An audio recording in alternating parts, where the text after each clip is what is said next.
بسم اللہ الرحمن الرحیم۔ اور جب اللہ نے سب انبیاء سے عہد لیا کہ جو کچھ میں کتاب علم تم کو دوں، پھر تمہارے پاس کوئی رسول آئے جو تصدیق کرنے والا ہو اس بات کا جو تمہارے پاس ہے، تو تم ضرور اس پر یقین کرنا اور اس کی حمایت کرنا۔ اللہ نے فرمایا، آیا تم نے اقرار کیا اور اس پر میرا عہد قبول کیا؟ وہ بولے، ہم نے اقرار کیا۔ اللہ نے فرمایا کہ تم گواہ رہنا اور میں تمہارے ساتھ گواہوں میں سے ہوں۔ جو اس کے بعد بھی پھر جائیں تو وہ بدکار ہوں گے۔ کیا یہ کافر اللہ کے دین کے سوا دوسرے دین کی تلاش میں ہیں؟ حالانکہ سب اسی کے فرما بردار ہیں جو بھی آسمانوں اور زمین میں ہے، خواہ وہ خوشی سے خواہ زبردستی سے، اور اسی کی طرف واپس جانے والے ہیں۔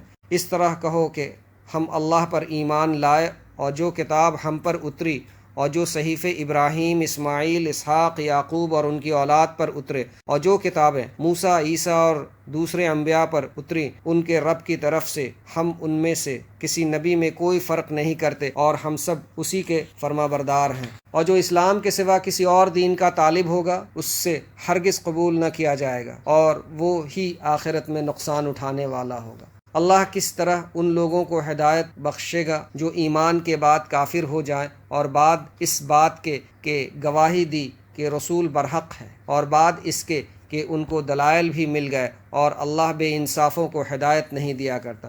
ان لوگوں کی سزا یہ ہے کہ ان پر اللہ کی، فرشتوں کی اور انسانوں کی سب کی لعنتیں ہوں، ہمیشہ ہمیشہ اسی لعنت میں گرفتار رہیں گے۔ ان سے نہ تو عذاب ہلکا ہوگا اور نہ ہی مہلت دی جائے گی، مگر جو اس کے بعد تائب ہوں اور حالت درست کر لیں تو اللہ بڑا ہی بخشنے والا اور رحم کرنے والا ہے۔ بے شک جو ایمان لانے کے بعد کافر ہوئے پھر کفر میں بڑھتے ہی رہے، ایسوں کی توبہ بھی قبول نہ ہوگی اور یہ گمراہ ہیں۔ بے شک جو کافر ہوئے اور اسی حالت میں فوت ہو گئے، وہ اگر نجات چاہیں بدلے میں زمین بھر سونا دیں تو ہرگز قبول نہ کیا جائے گا۔ ان کو دکھ دینے والا عذاب ہوگا اور کوئی مدد نہیں کرے گا۔